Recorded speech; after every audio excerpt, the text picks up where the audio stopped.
ஆரியர்கள்னா யார்? ஆரியர்களுடைய அதாவது ரூட் எங்கிருந்து வந்தது? அதுல ஒண்ணுதான் காக்கசிய இனம். இந்த காக்கசிய இனங்கிறது தான் ஆரியர்களுடைய இனம். ஐரோப்பாவில் இருக்கக்கூடியவர்கள் பெரும்பான்மையானவர்கள் எல்லாமே ஆரியர்கள். இந்த உலகத்தை ஆளக்கூடிய தகுதி ஜெர்மானியர்களுக்கு இருக்கு. ஏன்னா ஜெர்மானியர்களும் ஆரியர்கள். ஆரிய இனத்தை எப்படி வரையறுக்கிறாங்க அப்படின்னு சொன்னா, ஆரிய மொழிகளை பேசக்கூடியவர்கள் எல்லாம் ஆரியர்கள். பெர்ஷியன், சான்ஸ்கிரிட். ஈரானும் ஆரியர்களுடைய பூமி தான். 1979 கொமேனியுடைய ஆட்சி ஷா மன்னருடைய முடிவுக்கு பிறகு யாருன்னு சொன்னா, ஆதி காலத்துல வந்தவங்க காட்டு பிராட்டிகளாக இருந்தவங்க, இந்த பழங்குடி மக்களாக இன்னமும் மலைப்பகுதிகள். இப்ப அந்த தமிழர்களுக்கு தான் இன்னொரு பேர் நாகர்கள். தமிழர்களா திராவிடர்களா? தமிழர்கள்ங்கிறதும் திராவிடர்கள்ங்கிறதும். அங்கிருந்து வந்த ஆரியர்கள் இந்திய திராவிட தமிழ் குடிகளை திருமணம் செய்துள்ளார். இன்றைக்கு இருக்கின்ற ஈரானிய முஸ்லிம்களுடைய ரத்த சுமந்தப்பட்ட உறவுகள் தான் இங்க இருக்கிற பிராமணர். இந்திய பிராமணர். இது யாருக்கும் தெரியாத விஷயம்.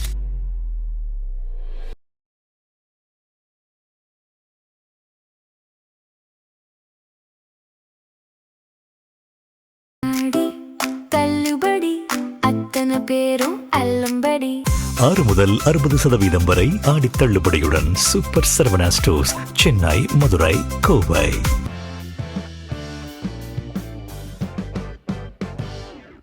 உலக தமிழர்கள் அனைவரையும் ஜெம் தொலைக்காட்சியினுடைய வரலாற்று பகுப்பாய்வு நிகழ்ச்சிக்காக என்றும் அழியாத உண்மை தகவல்களை பல நூற்களிலிருந்து சேமித்து, தேனீக்கள் பல மலர்களிலிருந்து எப்படியெல்லாம் சேமிக்குமோ அதே போன்று முக்கிய தரவுகளை நாங்கள் இந்நிகழ்ச்சியின் ஊடாக தந்து கொண்டிருக்கிறோம்.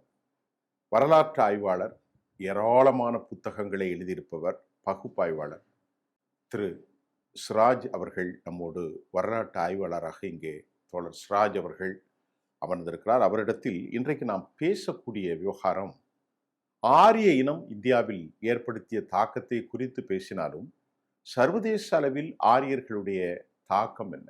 யார் இந்த ஆரியர்கள்?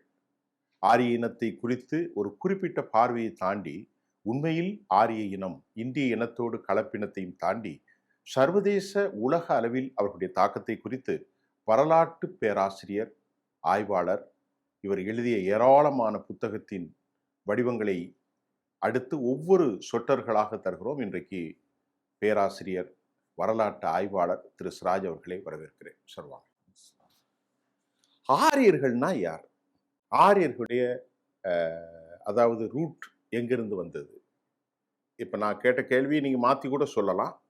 நான் இந்திய அளவில் கேட்டிருக்கேன்னா நீங்கள் சர்வதேச அளவில் சொல்லுங்கள். உலக அளவில் மனிதர்களை எடுத்துக்கிட்டோம்னு சொன்னால் இனங்களாக பிரிப்பாங்க. இனக்குழுக்கள், ரேஸ்ன்னு சொல்லுவாங்க. ரேஸ்.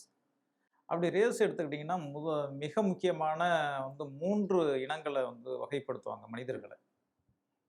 ஒன்று காகசியா, இன்னொன்று நீக்ரிட்டோ, இன்னொன்று மங்கோலாய்டு. மங்கோலாய்டுங்கிறது மங்கோலிய இனம்னு சொல்லுவாங்க. மங்கோலியர்கள், மங்கோலிய இனம். மங்கோலிய இனம். காகசிய இனம், காகசாய்டு. காகசாய்டு எந்த இனத்தை குறிக்கிறது? அதான் ஆரியர்கள். அதுக்காக தான் நான் சொல்ல வரேன். இன்னொன்று நீக்ராய்டு, நீக்ரோ இனம், கருப்பினம். இந்த 3 இனங்கள் தான் இருக்கு. இதுல மங்கோலிய இனங்கிறது பழுப்பு நிறத்தை சேர்ந்தவர்கள், பழுப்பா இருப்பாங்க. மங்கோலியர்கள் சீனர்கள் மாதிரி ஒரு பழுப்பு நிறத்தை, அந்த நிறத்தை வச்சு அவங்களை வகைப்படுத்தும் போது அவங்களுடைய நிறம் பழுப்பா இருக்கும். பழுப்பு. காகசியா அப்படிங்கிறது வெண்மையானவர்கள், நீக்கிறவங்க கருப்பானவங்க. காக்கத்தியாங்கிறது ஐரோப்பிய, அது எல்லாமே கலந்தது. அதுக்காக தான் நம்ம வரோம். இப்போ நீக்ரோ அப்படிங்கிறது தனியா இருக்கு, அது கருப்பினம். இந்த 3 இனங்கள் இல்லாத இந்த 3 இனங்களுடைய கலப்புல 30க்கும் மேற்பட்ட இனங்கள் இருக்கிறது, துணை இனங்கள் இருக்கு. அதுல ஒண்ணுதான் காக்கசிய இனம். இந்த காக்கசிய இனங்கிறது தான் ஆரியர்களுடைய இனம். இந்த காக்கசியா அப்படிங்கிறது எங்க இருக்குன்னா, காஸ்பியன் கடலுக்கு பக்கத்துல இருக்கிற ஒரு பகுதி. அங்கிருந்து தான் ஆரியர்கள் உலகம் முழுவதும் பரவுனாங்க. கஸ்பியன் கடல் என்பது ஈரானுக்கும் ரஷ்யாவுக்கும் மத்தியில வருகிறது தான் கஸ்பியன் கடல். ஆமா.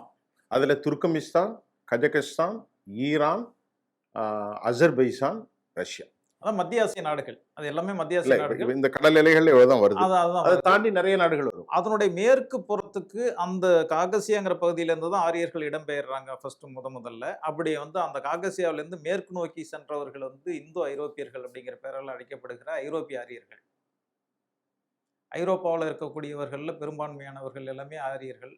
அதனால தான் வந்து ஆரியன் தியரி அப்படிங்கிறத உருவாக்குனதே வந்து ஹிட்லர் தான் உருவாக்குறார். ஆரியன் அந்த மேலாதிக்கம் அப்படிங்கிறது நாங்க வந்து ஒரு மைண்ட் கேம்ப் அப்படிங்கிற புத்தகத்துல அவர் தெளிவாவே சொல்றார். இந்த உலகத்தை ஆளக்கூடிய தகுதி வந்து ஜெர்மானியர்களுக்கு இருக்கு. ஏன்னா ஜெர்மானியர்கள் வந்து ஆரியர்கள் அப்படிங்கிறார்.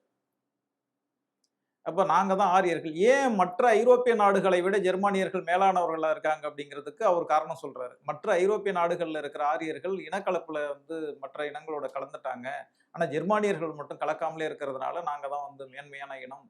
கலக்காத வந்து தூய்மையான இனமா இருக்கிறதுனால ஆரிய இனத்திலேயே நாங்க மேன்மையானவர்கள். அதனால இந்த உலகத்தை ஆளக்கூடிய தகுதி எங்களுக்கு இருக்கு அப்படிங்கிறது தான் அந்த அவருடைய தியரி. இத உருவாக்குனவர் இதுக்கு முன்னாடியே வந்து நீட்சே அப்படிங்கிறவர் உருவாக்குனாரு. நீட்சே தான் தன்னுடைய குருவா அவர் ஏத்துக்கிட்டாரு. நீட்சேவும் அதான் சொல்றாரு. அவர் என்ன சொல்றாரு? குறிக்கோளை அடைக, அடைந்ததை நிரந்தரமாக்குக. அவங்களுடைய குறிக்கோள் என்னன்னா ஆட்சி அதிகாரம் எல்லாமே வந்து மேலாதிக்கத்தை வந்து நம்ம வந்து முதன்மையான இடத்துல நம்ம போய் உட்காந்துடணும். உட்கார்ந்ததுக்கு பிறகு அதை யாருக்கும் விட்டு கொடுக்க கூடாது. அது இந்தியாவா இருக்கட்டும், மற்ற நாடுகளா இருக்கட்டும். இதுதான் ஐரோப்பியர்களுடைய இது. இந்த ஐரோப்பியர்கள் வந்து கிறிஸ்தவர்களாக இருந்தாலும் அந்த கிறிஸ்தவர்களிலும் கூட நாங்க ஏன்னா உலகம் முழுவதும் கிறிஸ்தவர்கள் இருக்காங்க. இப்போ உலகம் முழுவதும் கிறிஸ்தவர்கள் இருக்கும்போது மற்ற நாடுகளை விட நாங்க மேலானவர்கள் அப்படின்னு சொல்லிக்கிறதுக்கு இந்த மேலாதிக்கம் அந்த இது வர்றதுக்கு நாங்க வந்து ஆரியர்கள் அப்படிங்கறத அவங்க சொல்ற காரணம். ஆக்சுவலி அந்த ஜீன் ஆரிய ஜீன் தான். ஆரியர்கள். ஆரிய ஜீன் தான். அவங்க அந்த ஆரியம் அப்படிங்கறத அவங்களே ஒத்துக்கிட்டாங்க. நாங்க இப்போ வந்து ஆரியர்கள் அப்படிங்கிறது, ஆரியனம்ங்கிறது. சரி. அந்த ஆரியம் என்பது ஒரு மல்டி பிலீஃபா இருக்கலாம். அதாவது பலதரப்பட்ட நம்பிக்கையாக இருக்கலாம். ஆனால் அந்த இனத்தினுடைய விதை ஆரிய இனம். ஆரிய இனம். அவர்கள் யூரோப்பியர்கள் முஸ்லிம்களாக இருக்கலாம், கிறிஸ்தவர்களாக இருக்கலாம், மதமற்றவர்களாகவும் இருக்கலாம். ஆமா. ஜெர்மானியர்களும் அதில் அடங்கி விடுவார்கள். ஆரிய இனத்தை வந்து எப்படி வரையறுக்கிறாங்க அப்படின்னு சொன்னா, ஆரிய மொழிகளை பேசக்கூடியவர்கள் எல்லாம் ஆரியர்கள். அது என்ன மொழி? அந்த இப்ப இருக்கா? இருக்கு. என்ன? ஜெர்மானிய மொழியில இருந்து எடுத்துக்கிட்டீங்கன்னா அது வந்து ஈரானிய மொழி, ஜெர்மானிய மொழி, இந்தியாவில் இருக்கிற சமஸ்கிருத மொழி எல்லாத்துக்கும் ஒரு ஒற்றுமை இருக்கும். அதனுடைய ஆரிஜின் ஒரே இடத்துல இருந்து. ஈரான் சமஸ்கிருதம், ஈரானியனா பெர்ஷியன். பெர்ஷியன். ஆமா, பெர்ஷியன், சான்ஸ்கிரிட். ஈரானும் ஆரியர்களுடைய பூமி தான். ஆரிய பூமி. ஏன்னா இப்ப ஈரான்ங்கிற பேருக்கு முன்னாடி ஆரம்பத்துல என்ன பேர் இருந்துச்சுன்னு சொன்னா பெர்சியான்னு சொல்லுவாங்க, பாரசீகம்னு சொல்லிட்டு. 1935 அவங்க டிக்ளேர் பண்றாங்க, எங்களுக்கு வந்து ஈரான்னு புதிய பேரை வச்சிருங்க. ஏன்னா ஈரான்ங்கிற பேரை நாங்க வந்து அடிக்கடி பயன்படுத்திட்டு இருக்கோம், 1000 வருஷமா நாங்க பயன்படுத்திட்டு இருக்கோம், எங்களுக்கு ஈரான்ங்கிற பேரே திரும்ப வச்சுக்கணும் அப்படிங்கிற மாதிரி மற்ற உலக நாடுகளுக்கு அவங்க என்ன பண்றாங்க, அதுல இருந்து ஆட்சியாளர்கள் வந்து 1935 வந்து ஒரு செய்தி அனுப்புறாங்க. என்ன அனுப்புறாங்கன்னா, எங்களை வந்து நீங்க வந்து ஈரான் அப்படின்னு சொல்லிட்டு கூப்பிடுங்க, இனிமே பாரசீகம்னு சொல்லாதீங்க. அதுக்கு முந்தி பாரசீகர்கள், பாரசீக நாடு. ஆமா. இப்ப இதுக்கு அவங்க காரணம் என்ன சொல்றாங்கன்னா, இப்பவும் நீங்க வந்து வெப்சைட்ல போய் பாத்தீங்கன்னா ஈரான் அப்படிங்கிறதுக்கு என்ன பொருள்னா லேண்ட் ஆஃப் ஆரியன். அதுதான் ஈரான். அப்படியா? ஆமா. Land of Aryas. Land of Aryan. Aryan. Aryan. அதான் ஈரான். நீங்க கூகுள்ல தேடினாலே கிடைக்கும். இது வந்து 1979 இப்ப ஈரான்ல ஒரு புரட்சி வரும்போது அங்க வந்து அங்கீகரிக்கப்பட்ட பேரு ஈரான் மட்டும்தான், மற்ற பேரை யூஸ் பண்ணக்கூடாதுங்கிற மாதிரி அவங்க. அதாவது IRGC புரட்சி 1979 கொமேனியுடைய ஆட்சி, ஷா மன்னருடைய முடிவுக்கு முடிவு வருது. ஆனா அதுக்கு முன்னாடியே அவங்க டிக்ளேர் பண்ணாலும் கூட இதுக்கு அப்புறம் வந்து மற்ற பேரை யூஸ் பண்ணக்கூடாதுங்கிற மாதிரி கொண்டு வந்துட்டாங்க. சரி, இப்போ இந்த ஆரிய இனத்தை பத்தி ஓரளவுக்கு சுருக்கமா புரிஞ்சுக்கிட்டாலும் யூரோப்பியனம், ஈரானியர்கள், நாஜிக்கள் என்று அழைக்கப்படுகிற ஜெர்மானியர்கள், இந்திய ஆரியர்களை பற்றி, இந்திய கலப்பை பற்றி சொல்லுங்கள். இந்திய ஆரியர்கள் வந்து அதே காலகட்டங்களில் வந்து இப்போ நம்ம காக்கசியால இருந்து மேற்கு போனவர்கள் வந்து ஐரோப்பியர்கள் அதுலேருந்து அந்த இந்த திசையில் வந்து, அதாவது வடகிழக்கில் போனவங்க தான் மத்திய ஆசியாவுக்கு போனாங்க. இப்போ இருக்கிற முஸ்லீம் நாடுகள் கஜகஸ்தான், கிர்கிஸ்தான் அப்படிங்கிற மாதிரி அவர்களும் ஆரியர்கள் தான். இப்பவும் அங்க இருக்கிறவங்க எல்லாமே ஆரியர்கள் தான். ஏன்னா ஆரியர்களுடைய பூர்வீகம்னா மத்திய ஆசியா தான். அப்போ ரஷ்யர்களும் ஆரியர்கள் தான். ரஷ்யாவில் இருக்கு, ரஷ்யாவில ஆரியர்களுடைய கலப்பு இருக்கு. ஆனா முழுக்க இந்த பகுதி தான் மத்திய ஆசிய பகுதி. மத்திய ஆசியால என்னென்ன நாடுகள்லாம் ஆரியர்கள்? மத்திய ஆசியாவில இருந்து மத்திய ஆசிய நாடுகள் எல்லாமே முஸ்லீம் நாடுகள் தான். அது சொல்லுங்க, பேர் சொல்லுங்க. கஜகஸ்தான், கிர்கிஸ்தான், துர்க்மெனிஸ்தான், அஜர்பைஜான், இப்படி ஒரு 6-7 நாடுகள் வருது. இது ஈரானையும் உள்ளடக்கியது. சில பேர் ஈரான் சேராதுங்கிறாங்க. உஸ்பெகிஸ்தான், ஆப்கானிஸ்தான், ஆப்கானிஸ்தான் அவருடைய பார்டர்ல வருது, அதுல ஃபுல்லா வருது. வரல. ஆனா சில பேர் ஆப்கானிஸ்தானையும் சேர்த்து சொல்றாங்க. ஆப்கானிஸ்தான், ஈரான்லாம் வந்து மத்திய ஆசிய நாடுகள்னு சொல்றாங்க. சில பேர் அதை சேர்க்கக்கூடாதுங்கிறாங்க. ஆனா எப்படி பார்த்தாலுமே அதுல எல்லாமே ஆரியர்கள் தான் இருக்கிறாங்க. இப்ப நம்ம வந்து வரலாறுல படிக்கிறது என்ன படிக்கிறோம்? மத்திய ஆசியாவிலிருந்து வந்தவர்கள் தான் படிக்கிறோம். இப்ப மத்திய ஆசியாங்கிறது எதுனா இந்த நாடுகள் தான். இப்ப அந்த மத்திய ஆசியாவினுடைய எட்ஜ்ல தான் வந்து ஈரான் இருக்கு. இப்ப மத்திய ஆசியாவில இருந்து அந்த கஜகஸ்தான் அந்த பகுதியில இருந்து அதுக்கப்புறம் வந்து ஈரானுக்கு வர்றாங்க. ஈரான்ல வந்து தான் அவங்க குடியமர்ந்துடுறாங்க. ஈரான்ல கொஞ்ச காலம் தங்கியிருக்காங்க. தங்குனதுக்கு அப்புறம் தான் அது வந்து ஈரான் வந்து எங்களுடைய பூர்வீகம் அப்படிங்கிற மாரி அவங்க டிக்ளேர் பண்றாங்க. அதனால தான் அது இன்னமும் வந்து ஈரான் வந்து அ ஆரிய மண் அப்படிங்கிற பேரே வச்சிருக்காங்க. அங்க தான் வந்து ஜொராஸ்ட்ரிய மதம் உருவாகுது. ஜொராஸ்ட்ரிய மதத்தினுடைய அடிப்படை என்னன்னு கேட்டீங்கன்னா, அவங்க வந்து நெருப்பை வணங்கக்கூடியவர்கள். இன்னைக்கு இருக்கிற ஆரிய மதத்துக்கும், ஜொராஸ்ட்ரிய மதத்துக்கும் நெறைய வந்து ஒற்றுமைகள் இருக்கு. இவங்களும் நெருப்பை வணங்குவாங்க, அவங்களும் நெருப்பை வணங்குவாங்க. ஒரு குறுக்கீடு. இப்ப நம்முடைய பிராமண சமூக வழிபாடுகள் முழுவாவே நெருப்பு தான். ஆமா, தீபாராதனை, ஆமா, ஒரு நிமிஷம், விளக்கு போடுதல், ஆமா. ஜோதி, கடைசியில மரணத்தின் போது கூட நெருப்பால் தான் எரியூட்டப்படுகிறது. ஆமா. யாகங்களும் நெருப்பால் தான் இருக்கிறது. அதே போன்று ஆரியர்கள் அங்கே பெர்ஷியர்களே பார்க்கிற போது இன்னைக்கு இந்தியாவில் இருக்கக்கூடிய ஜெராஸ்டியர்கள், ஈரான்ல இருக்கக்கூடியவர்களும் நெருப்பு வணங்கிகள் தான். அப்ப அங்கிருந்தான் இது அந்த கலாச்சாரம். அதை ஆமா. பத்தி சொல்லுங்க. இங்கிருந்து தான் வந்துச்சு. எப்படி? நெருப்பை வணங்கக்கூடிய பழக்கம் அவங்களுக்கு எப்படி வந்துச்சுங்கிறதுக்கு வேற ஒரு காரணம் சொல்றாங்க. அவங்க இருந்த பிரதேசங்கள் எல்லாமே பனி பிரதேசம். நீங்க சொல்றது ஜெராஸ்டியர்கள். ஜொராஸ்ட்ரியர்கள் அதான் பனி பிரதேசம். அது ஜெராஸ்டியர்கள் என்பது ஆரியர்கள். ஆரியர்கள் தான். ஈரானியர்கள். ஈரானியர். ஈரானில் இருக்கக்கூடிய ஜெராஸ்டியர்கள். ஆமா. ஈரான்ல தான் ஜொராஸ்ட்ரிய மதம்னு ஒண்ணு இருக்கு. அந்த ஜொராஸ்ட்ரிய மதம்ங்கிறது பிற்காலத்துல ஜொராஸ்ட்ரிய மதம்னு கட்டமைக்கப்பட்டாலும், அது பழக்கவழக்கம் வந்து அந்த அவங்களுடைய பாரம்பரிய பழக்கவழக்கம் தான் அந்த நெருப்பை வணங்கக்கூடிய பழக்கம் ஆரம்பத்துல இருந்தே இருக்கு. ஒரு மதமா கட்டமைக்கிறது வந்து பிற்காலத்துல கட்டமைச்சு அது ஜொராஸ்ட்ரிய மதம் அப்படிங்கிற பேர்லாம் ஜொராஸ்டர் வந்து அது வந்து இது பண்றாரு. அதுக்கு முன்னாடியே அவங்களுக்கு வந்து மரபு வழியா அவங்க வந்து இந்த நெருப்பை வணங்கக்கூடிய பழக்கம் இருக்கு. இப்ப அந்த நெருப்புக்கு அவங்க முக்கியத்துவம் கொடுக்கறதுக்கு என்ன காரணம்னு பாத்தீங்கன்னா, அவங்க வந்து பனிப்பிரதேசங்கள்ல இருந்தவங்க. பனிப்பிரதேசங்கள்ல நெருப்பு வந்து ரொம்ப முக்கியமான ஒண்ணு. ஏன்னா நாம சொல்றது ஆரம்ப காலங்கள்ல நெருப்பை எப்படி உற்பத்தி பண்றது அப்படிங்கிறது தெரியாத காலகட்டம். அப்போ ஒரு முறை நெருப்பு உற்பத்தி ஆயிடுச்சுன்னா, உருவாக்கி ஆயிடுச்சுன்னா, அது வந்து அணையாம பாதுகாத்துடணும். ஏன்னா திரும்ப அதை எப்படி உற்பத்தி பண்றதுன்னு தெரியாது. இப்ப அந்த நெருப்பு எப்படி உருவாகுது அப்படின்னு சொன்னா, சில சமயங்கள் காட்டு தீயினால வரும். சில சமயத்துல ஏதோ ஒரு வகையில வரும். இப்ப இயற்கையா அப்படி கிடைக்கிற நெருப்பை வந்து அவங்க வந்து அணையாம பாதுகாப்பாங்க. அப்படி அணையாம பாதுகாக்கும் போது, அதுல என்ன பண்ணுவாங்க, அந்த நெருப்ப வந்து சேகரிச்சு வச்சுக்கிட்டு, அது அந்த அணையாம பாதுகாக்கிறதுக்காக அதுல வந்து விலங்குகளுடைய அந்த நெ எண்ணெய் இருக்குங்களா, விலங்குகள்ல இருந்து கிடைக்கிற அந்த இது சொல்லுவாங்க கொழுப்பு. அத ஊத்தி அவங்க வந்து பாதுகாத்து வச்சிருக்காங்க. அதுதான் விலங்குகளின் கொழுப்பு. கொழுப்பு. இப்ப அதுதானப்பா வந்து வேட்டையாடுற சமூகம் தானே. வேட்டையாடும் போது அவங்களுக்கு எண்ணெய் எல்லாம் கிடையாது அந்த காலகட்டங்கள்ல. அப்ப எண்ணெயா எது இருக்குன்னு சொன்னா, விலங்குகளுடைய கொழுப்பு அத எடுத்து அத வந்து எண்ணெயா அவங்க பயன்படுத்துவாங்க. அததான் வந்து ஊத்தி வந்து அவங்க வந்து இந்த நெருப்பு வந்து அணையாம பாதுகாப்பாங்க. இதுதான் வந்து யாகம் வேள்வியா பரிணாமம் அடையுது. யாகம். யாகம்ங்கிறது வந்து இப்ப பாத்தீங்கன்னா, தீய இது பண்ணி வச்சுட்டு, அதுல வந்து எண்ணெய ஊத்துறதெல்லாம் இப்ப நெய் ஊத்துறாங்க. அதெல்லாம் வந்து ஆரம்ப காலத்துல இப்படிதான் அது வந்துச்சு. இதுக்கு இன்னொரு காரணம் ஏன்னா என்ன, அவர்கள்ட்ட கால்நடைகள் தானே இருக்கும். கால்நடைகள் தான். கொழுப்புகள், நெய் எல்லாம் அங்கே இருந்தானே வருது. அங்கதான். இப்ப நெய் ஆரம்பத்துல நெய் கிடையாது. நெய் வந்து பிரிப்பேர் பண்ணணும். ஆனா கொழுப்புங்கிறது வந்து நேரடியா கிடைக்கிறது. இயற்கையா கிடைக்கும். நேரடியா கிடைக்கிறது. இப்ப இந்த யாகம், வேள்வி அப்படிங்கிறது அங்கிருந்து தான் வருது. இப்ப இதுல வந்து இந்த மந்திரம் ஓதுறது இதெல்லாம் எப்படி வந்துச்சுன்னு சொன்னா, இதனுடைய பரிணாமம் தான். எப்படின்னு கேட்டீங்கன்னா, அவங்க வேட்டையாடும் சமூகமா இருந்தாங்க. வேட்டையாடும் சமூகமா இருக்கும்போது எல்லாரும் வேட்டைக்கு மாட்டாங்க. இப்ப அதுல வந்து உடல் நல குறைவா இருக்கிறவங்க, வயசானவங்க எல்லாம் என்ன பண்ணுவாங்க, இந்த நெருப்பை பாதுகாத்துக்கிறதுக்காக வந்து ஒரு இடத்துல உட்காந்துக்குவாங்க. இப்ப இவங்க உட்கார்ந்திருக்கவங்களுக்கு சாப்பாடு வேணும், அவங்க உணவு வேணும்னு சொன்னா, வேட்டையாடுறவங்க என்ன பண்ணுவாங்க, அங்கேருந்து வேட்டையாடுற அந்த இதுல இருந்து ஒரு பகுதியை உங்களுக்கு வந்து குடுப்பாங்க. ஏன்னா இந்த நெருப்பு உங்களுக்கு தேவையானது. ஒரு கட்டத்துல வந்து நெருப்பு வந்து உடல வந்து உஷ்ணத்த பாதுகாக்கிறதுக்காக, தீயில வந்து விலங்குகள வந்து சுட்டு சாப்பிடுறதுக்காக இப்படி தேவை அதிகமா இருந்துச்சு நெருப்புடைய தேவை. இப்ப நெருப்பு இல்லன்னா உங்களுக்கு எதுவுமே கிடையாது. ஏன்னா அந்த குளிர அவங்களால தாங்க முடியாது. பனிப்பிரதேசம். பனிப்பிரதேசம். இப்ப அதனால தான் வந்து பாலகங்காதர திலகர் என்ன சொல்றாரு, எங்களுடைய வரலாறு பார்த்தீங்கன்னா வந்து பனிப்பிரதேசங்கள்ல வந்ததுங்கிறது எங்களுக்கு நல்லா தெரியும். அதனால நாங்க வந்து வந்து அண்டார்டிகா பகுதியில இருந்து கூட நாங்க வந்திருக்கிறது வாய்ப்பு இருக்குன்ட்டு அவர் சொல்றாரு. பாலகங்காதர திலகர்.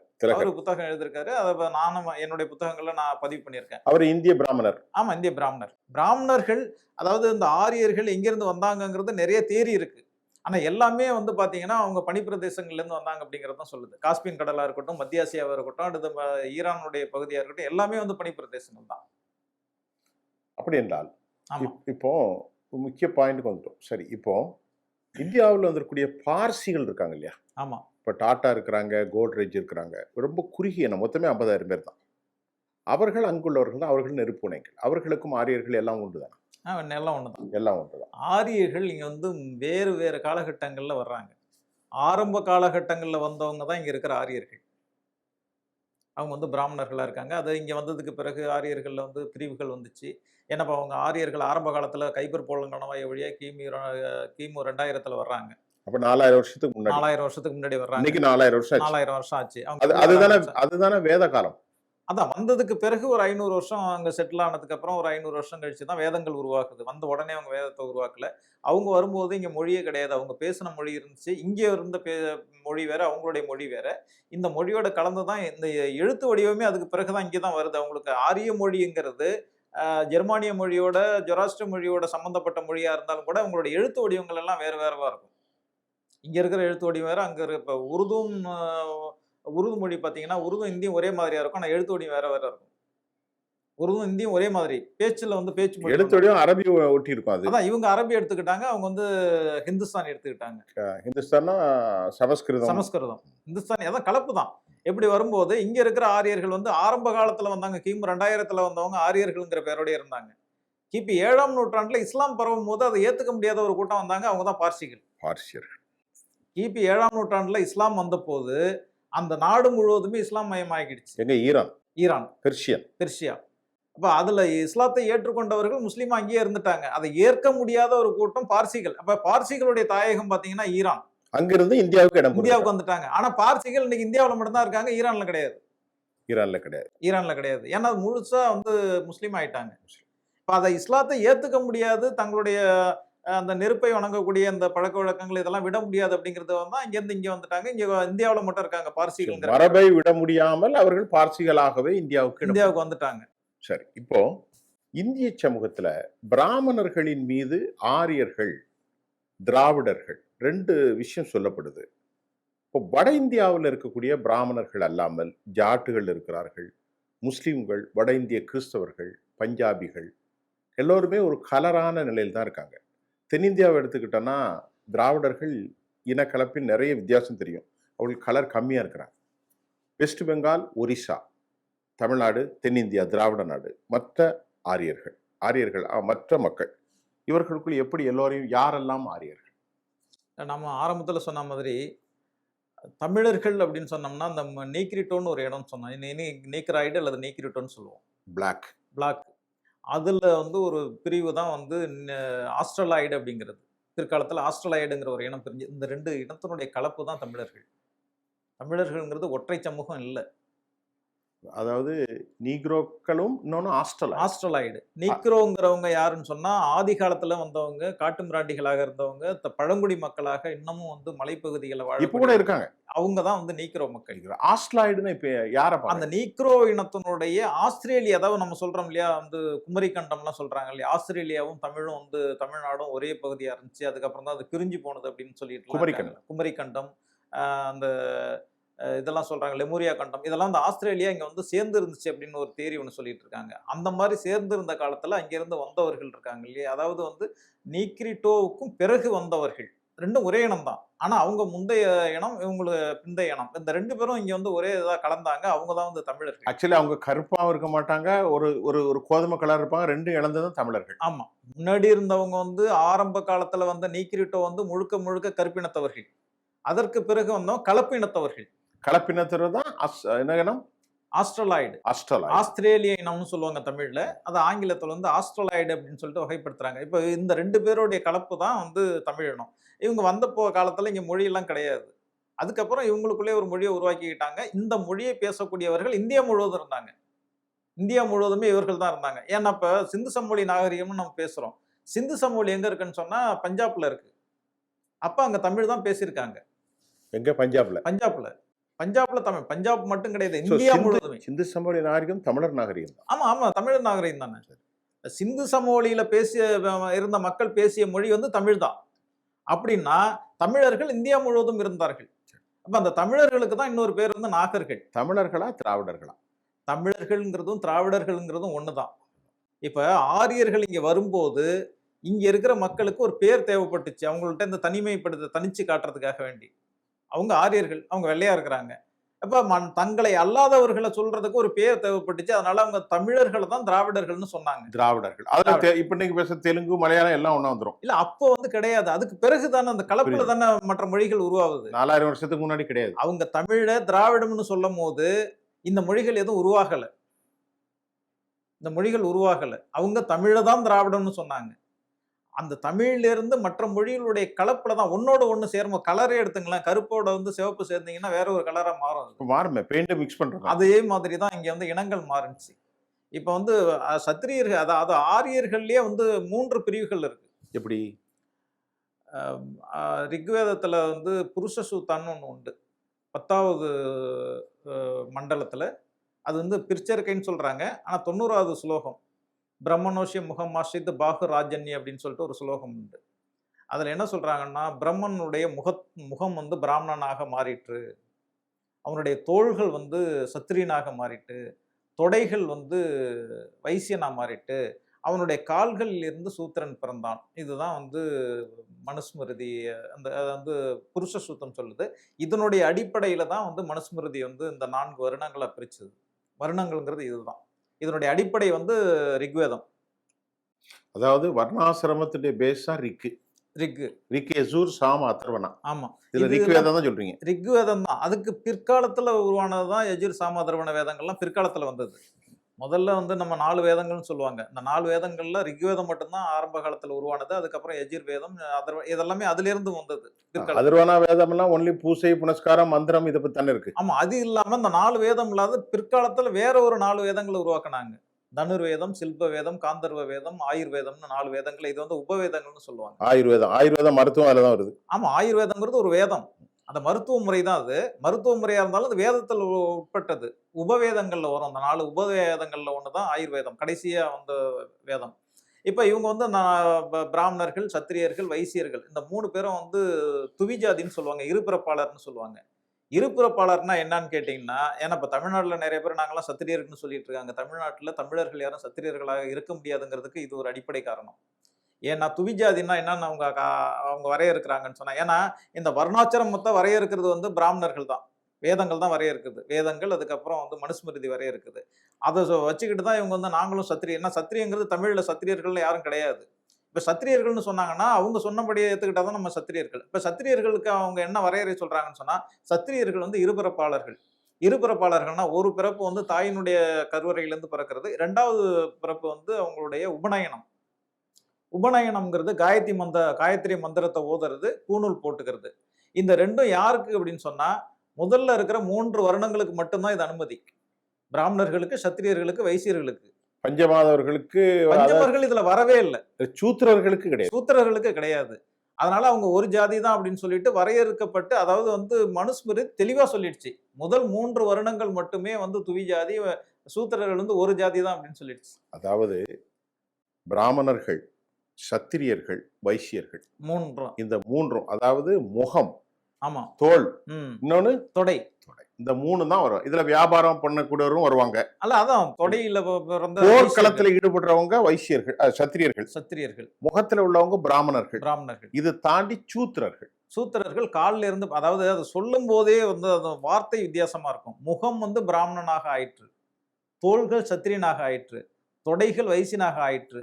ஆனால் காலில் இருந்து சூத்திரன் பிறந்தான். முகம் வந்து இன்னொன்னா மாறுது, தோள்கள் இன்னொன்னா மாறுது, தொடை இன்னொன்னா மாறுது. ஆனா கால்கள் மாறல, கால்ல இருந்து இன்னொன்னு பிறக்குது. இது நீங்க சொல்ற மாதிரி வர்ணத்துல புருஷ சூத்திரமா? புருஷ சூத்திரம்னு சொல்லுவாங்க. சூக்தம்னு அவங்க புருஷ சூத்திரத்தினுடைய முதலே வர்ணம் தான். ஆமா. அதுக்கப்புறம் தான் வேதம். வர்ணத்துல இருந்து பிரிந்து வேதம். இல்ல, வேதத்துலதான் இந்த புருஷ சூத்தாங்கிறது வந்து ஒரு சாப்டர் அது. சரி. இப்ப இதுல வந்து ஆரியர்கள் நிறைய வந்தார்கள். இப்ப இந்தியாவில் இருக்கக்கூடிய வட இந்தியர்கள் எல்லோருமே நீங்க ஆரியர்கள் தான் சொல்றீங்களா? ஆமா. எல்லா மதமும் எல்லா ஆரியர்கள்னு சொல்ல முடியாது. ஆனா ஆரியத்தினுடைய கலப்புல வந்தவங்க. எந்த மாதிரி உள்ளவங்க? ஆரியம் வந்து வந்து இந்த மக்களோட கலக்கும் போது அந்த கலக்கிறதுக்குன்னு ஒரு வரலாறு அவங்க சொல்லி வச்சிருக்காங்க.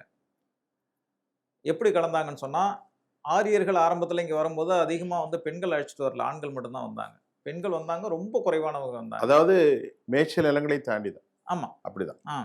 பெண்கள் ஏன்னா ரொம்ப தூரம் வந்து டிராவல் பண்ணி வரணும். அவங்க நேராவும் அங்கேருந்து ஈரான்லேருந்து கிளம்பி நேரா இந்தியாவுக்கு வர முடியாது. பல பிரச்சனைகள் இருக்கும். பல பிரச்சனைகள் இருக்கு. அவங்க வந்தாங்க ஆப்கானிஸ்தான்ல வந்து தங்குறாங்க. ஆப்கானிஸ்தான்ல வந்து தங்கி இருக்கும்போது தான் அவங்க வந்து ரிக்வேதம் எழுத ஆரம்பிக்கிறதே அங்கதான் அப்படிங்கிறாங்க. ஓ! ராமானுஜ தாத்தாச்சாரியார் அதை சொல்றாரு. ஆப்கானிஸ்தான் இந்தியாவோட தானே இருந்தது. காந்தாரி காந்தாரம் இந்தியாவோட. காந்தாரம் காந்தாரம். காந்தாரம் அதெல்லாம் அப்போ வந்து ஒரே நிலப்பரப்பா இருந்தபோது கனிஷ்கருடைய ஆட்சியெல்லாம் காந்தாரத்தை உட்பட்டு தான் இருந்தது. அதனால தான் அந்த 56 தேசத்துல அதுவும் சேர்ந்து வரும். 56 தேசம். இன்னும் சொல்ல போனா கஜினி முகமது வந்து அந்நியர்னே சொல்ல முடியாது. ஏன்னா அவரு இந்தியர் தான் ஒரு வகையில. எல்லா முகமதும் இங்க உள்ளவங்க தான். ஆமா, ஏன்னா காந்தாரம்லாம் இங்கே தானே இருந்துச்சு. கஜினிங்கிறது வந்து ஆப்கானிஸ்தான்ல இருந்துச்சு. இதெல்லாமே ஒரு நாடு தானே. இப்ப அகண்ட பாரதம்னு அதை தான் சொல்லிட்டு இருக்காங்க. அதுல ஆப்கான் உண்டு, ஆப்கானும் உண்டு. பாரதமே அகண்ட பாரதம், ஆப்கான் உண்டு. திருப்பி சொன்னீங்கன்னா ஈரான் வரைக்கும் வந்துடும். ஆமா, அது எல்லாமே சேர்ந்ததுதான். எல்லாமே சேர்ந்ததுதான். பாகிஸ்தான், எல்லாம் சேர்ந்ததுதான் அகண்ட பாரதம். அப்ப அது வந்து அந்நிய படையெடுப்புன்னு சொல்ல முடியாது. எல்லாம் இந்தியர்கள் தான். அது ஒரு பக்கம். அவங்க வரும்போது இங்க இருக்கிற மக்கள் வந்து இங்க இருக்கிற பெண்களை தான் திருமணம் செய்து கொள்ள வேண்டிய கட்டாயம் வந்துச்சு. யாரு? இங்க இந்த திராவிட பெண்கள், தமிழ் பெண்களை. யாரு? ஆரியர்கள். ஆரியர்கள். அதாவது அழைச்சிட்டு வரல. உங்களுக்கு இன்னும் புரிகிற மாதிரி மக்களுக்கு ஈரானிலிருந்து இந்தியாவிற்கு மேய்ச்சல் நிலங்களை தேடி வந்தவர்கள் அதிக பெண்களை கூப்பிட்டு வரவில்லை. ஆண்களாக மட்டும்தான் வந்தார்கள். அங்கிருந்து வந்த ஆரியர்கள் இந்திய திராவிட தமிழ் குடிகளை திருமணம் செய்து கொண்டார்கள். தமிழ் குடிகள் சொல்லிடுவோம், திராவிட குடிகளை திருமணம்.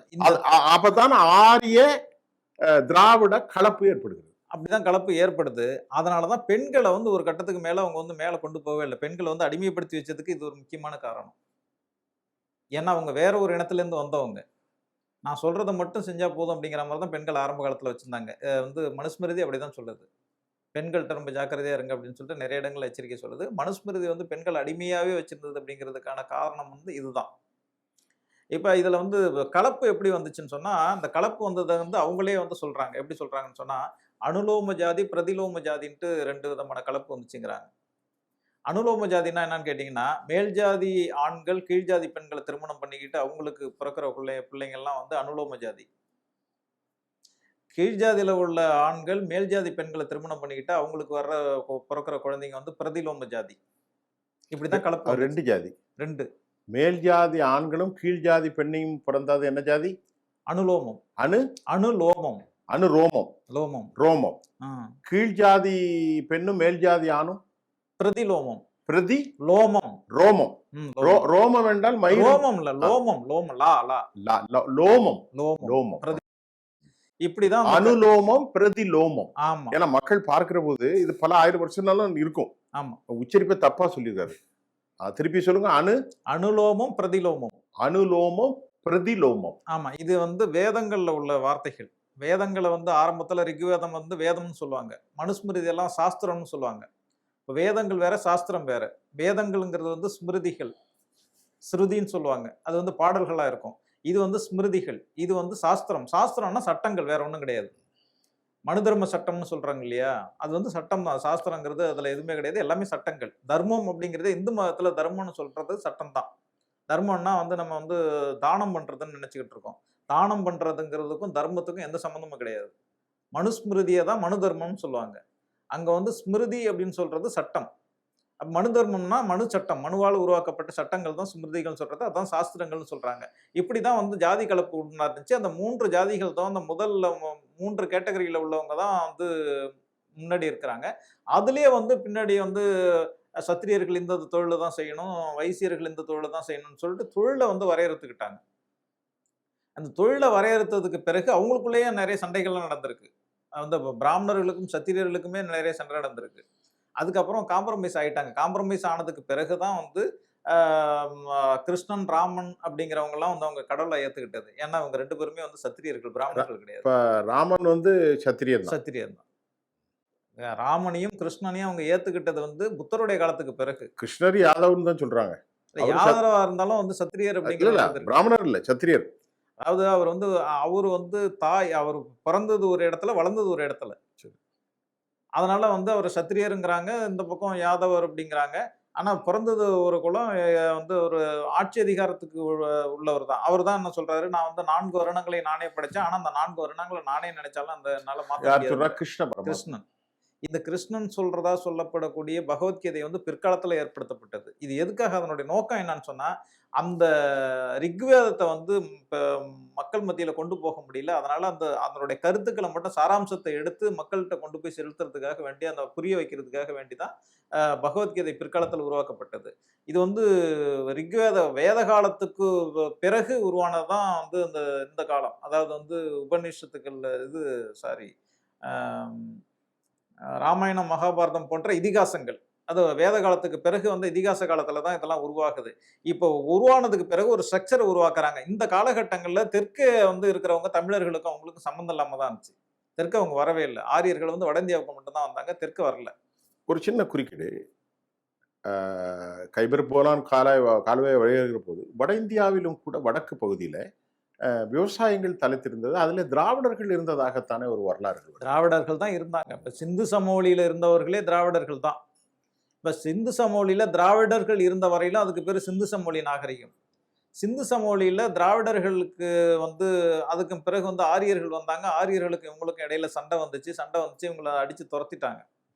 2 விதமா சொல்றாங்க. சிந்து சமவெளி நாகரிகம் அழிஞ்சது வந்து இயற்கை சீற்றங்களால வந்து தண்ணியே வரல, வறட்சினால அழிஞ்சதுன்ட்டு ஒரு கருத்து இருக்கு. 2வது கருத்து ஆரியர்கள் அவங்களை வந்து அடிச்சு துரத்திட்டாங்க அப்படின்னு சொல்றாங்க.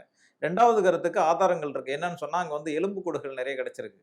அந்த எலும்பு கூடுகள்ல கோடாலியால வெட்டப்பட்டதற்கு அந்த ஒரு குடும்பமே அழிஞ்ச மாதிரி ஆண்கள், பெண்கள், குழந்தைகள் எல்லாம் வந்து இறந்து போன எலும்பு கூடுகள் வந்து தெருவெல்லாம் சிதறி கிடக்கிறதா வந்து ஆய்வுகள் சொல்லுது. இதெல்லாம் பார்க்கும்போது அவங்க வந்து கொலை செய்யப்பட்டிருக்காங்க அப்படிங்கிறது தெரியுது. அப்படி அடிச்சு துரத்துனதுக்கு அப்புறம் அதே சிந்து சமவெளியில வந்து, ஏன்னா அவங்க வந்து நாடோடிகளா வர்றாங்க, அவங்கள்ட்ட எந்த சொத்துக்களும் கிடையாது, வெறும் கால்நடைகள் மட்டுமே இருக்கு. இவங்க தான் வந்து மொஹஞ்சதாரோ, கரப்பா பகுதிகள்லாம் பார்த்தீங்கன்னா பெரிய பெரிய வீடுகள், அரண்மனை மாதிரியான வீடுகளை கட்டி வாழ்ந்தவர்கள் எல்லாமே வந்து திராவிடர்கள். ஆமா. இப்ப இவங்க வந்து நாகரிகம் மிக்கவர்களாக இருந்தாங்க. இவங்க வந்து சொகுசு வாழ்க்கை வாழ்ந்துகிட்டு இருந்தாங்க. அவங்க வந்து நாடோடிகளா வரும்போது அவங்களோட இவங்களால சண்டை போட முடியல. ஏன்னா அவங்க வந்து நாடோடிகளா இருக்கவங்கள்ட்ட ஆயுதங்கள் இருக்கும், எப்போதும் வேட்டையாடக்கூடியவர்களா இருப்பாங்க, அவங்கள்ட்ட பலம் அதிகமா இருக்கும். ஹண்டர். ஆமா, பலம் அதிகமா இருக்கும். அதனால இவங்களை வந்து தாக்குனாங்க. இவங்க தாக்குனதுக்கு பிறகு இவங்களை துரத்தி விட்டுட்டு அந்த தமிழர்கள் விவசாய குடிகளாக தான் இருந்திருக்காங்க. விவசாயிகள் தான். நகர நாகரிகம், தமிழர்களுடைய நாகரிகம் நகர நாகரிகம். நகர நாகரிகம், நகர நாகரிகம். அவங்களுடைய நாகரிகம் கிராம நாகரிகம். ஆனா நம்ம சொல்ற காலம் கிராம நாகரிகத்துக்கும் முந்தைய காலகட்டம், நாடோடி காலம். அப்ப அவங்க நாடோடிகளாக இருக்கும் போது இவங்க நகரத்துல இருந்திருக்காங்க. நீங்க சொல்றது 4000 வருஷத்துக்கு முன்னாடி உள்ள. ஆமா. அப்படி இருக்கும்போது அப்போ ஆரியர்கள் எதுவும் பெறாத காலத்திலே திராவிடர்கள் அல்லது மூத்த குடிகளான தமிழர்கள் நகர நாகரிகத்துல இருந்திருக்காங்க. நகர நாகரிகம், நகரிக நகரம் எல்லா கட்டமைப்பும் இருக்கும். ஆமா, எல்லாமே இருந்துச்சு, இன்னமும் இருக்கு. உங்களுக்கு மொஹஞ்சதாரோ, ஹரப்பாவுல கிடைச்ச எல்லாமே பாத்தீங்கன்னா வந்து பாத்ரூம் வசதியோட கட்டி வச்சிருக்காங்க. சொல்ல வந்த பாத்ரூம், டாய்லெட் எல்லா ஃபெசிலிட்டிஸுமே இருக்கு. எல்லா வசதியோட கட்டின வீடு இன்னமும் கிடைக்குது. இருக்கு. அப்ப அந்த காலகட்டங்கள் அவங்க எப்படி இருந்தாங்கன்னு பாருங்க. அவங்க வந்து நாடோடிகளா வந்தாங்க. ஆடு மாடுகள், அவர்கள் நாடோடிகள்.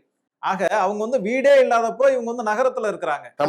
தமிழர்கள் வந்து நகரங்கள்ல வாழக்கூடியவர்களா இருக்காங்க. அதான் அந்த நகர நாகரிகம்னு சொல்றது காரணமே அதுதான். அப்படி அவங்களை அடிச்சு துரத்துனதுக்கு அப்புறம் அதை பிடிச்சிட்டாங்க. பிடிச்சதுக்கு அப்புறம் அந்த அதே பேரை இவங்க மாத்தி வைக்கிறாங்க. சிந்து சமவெளி நாகரிகத்தை வந்து சப்த சிந்து அப்படின்னு சொல்றாங்க. சிந்து சமவெளி அப்படின்னா அது தமிழர்களுடையது, சப்த சிந்துன்னா ஆரியர்களுடையது. ஆனா இடம் ஒண்ணுதான், ரெண்டுமே சிந்து நதியினுடைய படுகை பகுதி தான். இப்ப அவங்கள துரத்திட்டாங்க. அதுக்கப்புறம் தான் வந்து ரொம்ப ஒரு 500 வருஷத்துக்கு பிறகுதான் கங்கை சமவெளிக்கு வர்றாங்க. அங்கிருந்து கங்கை சமவெளிக்கு வந்ததுக்கு பிறகு சிந்து, அதாவது கங்கை யமுனை நதிகளுக்கு இடைப்பட்ட பகுதி வந்து ரொம்ப செழிப்பான பகுதி. அங்க இருக்கிற மக்களை வந்து இது பண்ணிட்டு மேலாக்கி துரத்தல. இந்த தடவை என்ன பண்ணிட்டாங்க, ஆளு தேவைப்படுது அவங்களுக்கு. ஏன்னா இப்போ எல்லாத்தையும் ஆக்குபை பண்ணதுக்கு பிறகு வேலை செய்யறதுக்கெல்லாம் ஆளு தேவைப்படுறதுங்கனால அவங்கள வந்து நான் சொல்றதை நீ கேளு அப்படிங்கிற மாதிரி அடிமைப்படுத்தி வச்சுக்கிட்டாங்க. அதோட இனக்கலப்பும் நடந்துச்சு. இப்படி வந்ததுதான் வந்து வட இந்தியா. அதாவது உத்தரப்பிரதேசம், உத்தர்னா வடக்குன்னு அர்த்தம். உத்தரப்பிரதேசம்ங்கிற பேரே வந்து அந்த பகுதியில வந்ததுதான். அந்த உத்தரப்பிரதேசம் இருக்கிற உத்தரப்பிரதேசம், பீகார் இதெல்லாமே வந்து வட இந்தியா. அந்த கங்கை சமவெளியை வந்து ஆரியவர்த்தம்னு மாத்திக்கிட்டாங்க. ஆரியவர்த்தம்னா ஆரியர்களுடைய பூமி அப்படிங்கிறது அர்த்தம். இப்ப ஆரியர்கள் அங்க இருந்தவங்க என்ன பண்ணாங்க, இங்க வந்து செட்டில் ஆயிட்டாங்க. அதை விட இது பெட்டரா இருக்கு அப்படின்னு சொல்லிட்டு எங்க சவுத்துல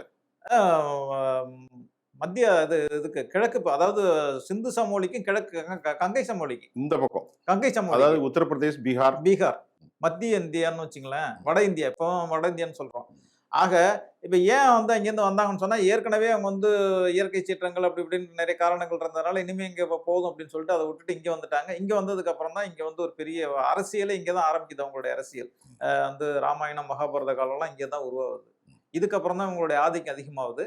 அதுக்கப்புறம் வந்து அங்கேருந்து ஒரே ஒரு ஆள் மட்டும் இங்கே தென்னிந்தியாவுக்கு வர்றாரு. அவர் தான் வந்து அகஸ்தியர். அகஸ்தியர் தான் முத வர்ற பிராமணர். அகஸ்தியர் காலத்துல அவர் மட்டும் தான் வந்தாரு. அகத்தியர் பிராமணர் தான். பிராமணர். அகஸ்தியர் தான், அவர் அகத்தியர் கிடையாது. அவர் பேர் அகஸ்தியர். அகஸ்தியர். அகஸ்தியர். அகஸ்தியர் நாடி ஜோதிடம்னு போட்டிருக்காங்க இல்லையா? அகஸ்தியர். ஆமா, அகத்தியர். அவரு தான். அவர் ஒரு ஆரியர். ஆரியர் தான். ஆரியர். அவர் யாருன்னு சொன்னா மித்ராவர்ணன் அப்படின்னு சொல்லிட்டு ஒரு முனிவர் இருக்கார். இது வந்து ரிக்வேதத்துல இருக்கு. அந்த மித்ராவர்ணனுடைய மகன் வந்து வசிஷ்டர். வசிஷ்டருடைய சகோதரர் தான் இவரு. ரைட். இது வந்து தெளிவா வந்து ரிக்வேதத்துல சொல்லிருக்காங்க. இப்போ நம்ம இன்னைக்கு முதல் விஷயத்துல ஒரு 1/2 மணி நேரம் முடிச்சுக்கலாம். இப்போ இன்றைக்கு வந்து இந்தியாவில் இருக்கக்கூடிய பெரும்பான்மை சமூகங்கள் ஏன் ஆரிய கலப்பிற்குள் வந்தது? ஆனா அதுல நீங்க சொன்னது ஒரு கருத்து சார். ஆரிய இனம் என்பதும் திராவிட இனம் என்பதும் வேறு வேறு தான். வேறு தான், நிச்சயமா வேறு. ஆரிய இனத்தில் எல்லாமே கலப்பாகிவிட்டது, அப்படித்தானே? ஆமா, கலந்து. முழுமையான கலப்பு. ஆரிய இனமும் திராவிட இனமும் இந்தியாவிற்குள் கலந்தது. ஆரிய இனர்கள் நாகரிகம் இல்லாத நாடோடிகளாக வருகின்ற போது திராவிட தமிழ் குடிகள், திராவிட குடிகள்னாலே தமிழ் குடிகள் தான், இவர்கள் நகர நாகரிகத்தில் இருந்தார்கள். ஆமா. அதற்கு பிறகு கங்கை சமவெளியில் அவர்கள் வருவதற்கு முன்பு அவர்கள் எங்கிருந்தார்கள்? சிந்துவெளி நாகரிகம் அந்த பக்கம். அங்கிருந்து வந்து உத்தர் என்கின்ற மேல் பகுதியில வந்து அனைத்தையும் லேண்ட் ஆஃப் ஆரியனாக மாற்றிக்கொண்டார்கள். அதற்கு பிறகுதான் வேதத்துக்கு அப்புறம் என்னது இதிகாசங்கள், அதாவது புராண காலம். புராணமா போறல, புராணம் இல்ல, புராணம் அதுக்கு ரொம்ப காலம். இதிகாசங்களுக்கு அப்புறம் தான். இதிகாசம்னா 2 தான், ராமாயணம் மகாபாரதம் இதிகாசம். சரி. புராணங்கள் வந்து அது 18 புராணங்கள் அது பிற்காலத்துல. அப்போ நமக்கு வந்து பல சந்தேகங்களுக்கிட இவர்களுடைய லேண்ட் வந்து ஈரான் தான். இன்னைக்கு இவர்களுடைய இவர்களுடைய உறவுகள் சரியான அளவில் பார்க்கறதா இஸ்லாமியர்களாகத்தான் இருக்கிறார்கள். ஆமா, நிற்கும். உஸ்பெகிஸ்தான், அசர்பைஜான், ஆர்மேனியா, அப்புறமா நீங்க கஜகஸ்தான், துர்க்மெனிஸ்தான், ரஷ்யா, ஈரான், பெஸ்கிஸ்தான் எல்லாமே ஆரியர்கள் தான். ரொம்ப ஷார்ட்டா சொல்லணும்னு சொன்னா, இன்றைக்கு இருக்கின்ற ஈரானிய முஸ்லிம்களுடைய ரத்த சுமந்தப்பட்ட உறவுகள் தான் இங்க இருக்கிற பிராமணர்கள். இந்திய பிராமணர்கள். இது யாருக்கும் தெரியாத விஷயம். ரொம்ப சிறப்பா முடிச்சிருக்கோம். இன்னும் நிறைய நம்ம பேச வேண்டியிருக்கு. ஜெம் தொலைக்காட்சியினுடைய டிகோடிங் வரலாற்று ஆய்வுல நம்ம இன்றைக்கு மூத்த ஆய்வாளர் ஏராளமான புத்தகத்தை நம்மோடு எழுதியிருக்கிறார். தற்போது கூட அவர் நிகழ்ச்சிக்கு வருகிற போது எனக்கு வந்து இந்திய முகலாயர் ஆட்சி இந்தியா அப்படிங்கிற ஒரு பெரிய புத்தகத்தை எழுதியிருக்கார். இந்த மாதிரி ஒரு புத்தகம் இல்லை, ஏராளமான புத்தகத்தை எழுதி கொண்டே இருக்கக்கூடிய ஒரு வரலாற்று ஆசிரியர். அவரோடு நாங்கள் முகமுகமாக கதைத்தோம். மீண்டும் இந்த டிகோடிங் ஜெம் தொலைக்காட்சியினுடைய அடுத்த அமர்வுல நான் உங்களை சந்திக்கின்றேன். சார், ரொம்ப தெளிவாக சொன்னீங்க. அமர்வுக்கு வந்ததுக்கு ரொம்ப நன்றி சார். நன்றி.